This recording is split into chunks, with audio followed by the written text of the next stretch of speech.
強積金管理從未試過咁簡單。不如係積金易 eMPF， 無論係僱員、自僱人士定僱主，透過積金易電子平台都可以統一管理強積金帳戶，包括登記計劃、供款、整合帳戶、調整強積金投資組合、檢視強積金投資表現等等。簡單嚟講，積金易平台就係一個一站式電子管理平台。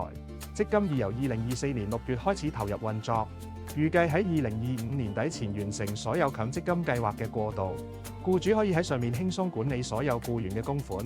查閱供款記錄同掌握最新嘅供款狀況。積金易唔使人手做文書工作，減少人為錯誤，幫企業節省時間。請注意，負責管理強積金計劃嘅公司會發出通知書，通知你喺指定日期開始註冊。請務必喺收到通知後，跟指示喺指定日期前完成註冊，咁先至可以順利過渡去新平台，無縫更新強積金嘅管理服務。